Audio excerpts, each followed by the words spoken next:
Oh, Lord. Yeah, I actually just recorded a podcast where I was talking about PTSD and trauma, and I remember it so vividly. I've worked a lot on it, but even when I was sharing it, I could feel in my body still a little of that, what it did, because it was just shock, terror, something that you never expect to hear Yeah. at And that all. was one of the things I wanted to talk to you about because Yeah. I didn't realize I may have PTSD. When you were talking about it, I was like, okay, I understand the principles of healing and what's going on. But when you said, and I think I read it in one of your posts, I think it was on Facebook or something, and you talked about PTSD, and it's like, holy shit, that's me. Like I didn't realize how I know anybody who's been through the cancer process knows how damaging it can be. Yeah. But I didn't realize until then, like, oh shit, I have PTSD. Like Oh, yeah. it's funny how that happened. Well, it's not funny, but I'm just saying it's just a process you don't think about as part of this kind of crazy healing journey from cancer. Yeah, and I think it's partly because we've been kind of told, or somehow it's been just conditioned, that PTSD comes from like war veterans that come back, and so that's been the association. And trauma itself is a fairly newly studied, if you really think about it. Like it's still kind of on the up and up. So when it really comes down to it, anytime that something happened to you that you didn't feel to its full capacity, that your nervous system went into some kind of like frozen state to protect you, that energy gets trapped inside. So if you didn't have time to really process it, then yeah, it stays in the body, and some people can live a long time without it ever occurring, and you never really know when something could potentially trigger it. So it can be very subtle, kind of like you realizing, wow, yeah, maybe there's something there for me to look at. Yeah, because I don't know if it's a guy thing, and I know friends of mine have been telling me you need to talk more about this and to express it because funny enough, well, I keep saying that word, funny enough, but I try to look a little bit of humorous on the lighter side of it. But I battled neck and throat cancer, of all things, and it was Okay. able to express that. And again, talking about being trapped, I still have difficulty about expressing and talking about it. So part of the show might be actually a therapy session for me more than anything. But Okay.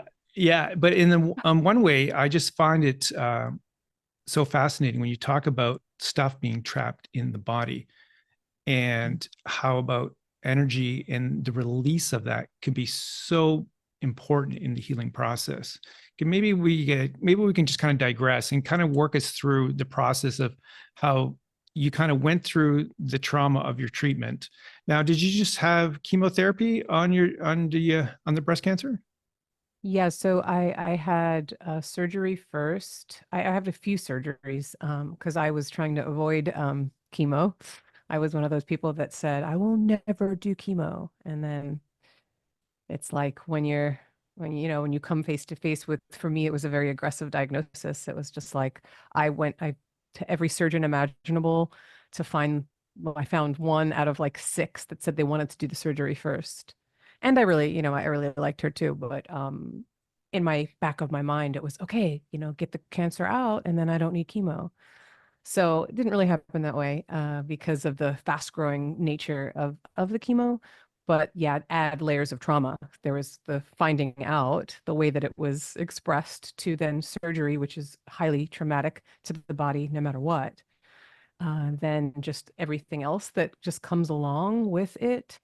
And then chemo, toxic drugs in the system every other week, then another surgery. So yeah, it can be a lot. And with the present traumas, it can trigger traumas from the past as well Yeah, that we may that's not know are in there. yeah, that's one of the things that I was suppressing too, is that I didn't realize how much trauma I had. I mean, I've been in therapy. I know I've talked about it in the past and all the different, shit shows or sit sandwiches that I was given to me when I was a young man. But I didn't realize that it was still part of me, inside of me. And I wasn't talking about or expressing that too as well, and that was kind of stuck in the body. I found myself too, but yeah, that it's interesting. I know you were doing all your amazing work prior to that.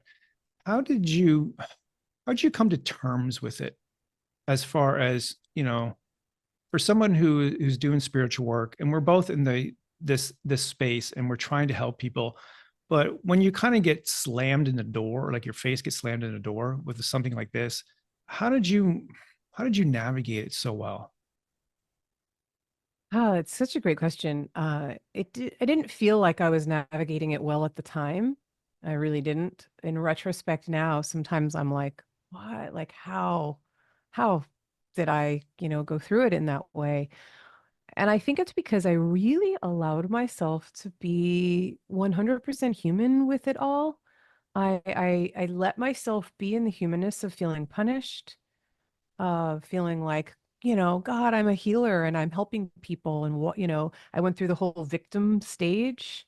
I cried it out. I was angry. I was terror. Like I was so scared.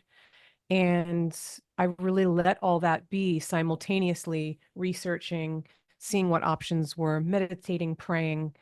And the only way that I could really answer that is that I was dedicated to really tuning into my heart, my body, not listening to what someone outside says, even if they're an expert, but not making a choice based on fear. And so that's why I researched so much and talked to so many doctors and was looking, on both sides of things, holistic as well as conventional, and also not wanting to be in resistance, because when we can really make a conscious choice around something, as I finally did with chemo, I had a whole team to help me with not only meditation and supplements and things to help with side effects, but I had a whole way that I was doing guided visuals, listening to Joe Dispenza, like, okay, if I'm going to have toxic drugs in my system, I'm going to consciously choose this and I'm going to just visualize crystalline light coming through, only going to where it needs to go and bypassing everything else. And so it was like I was all on board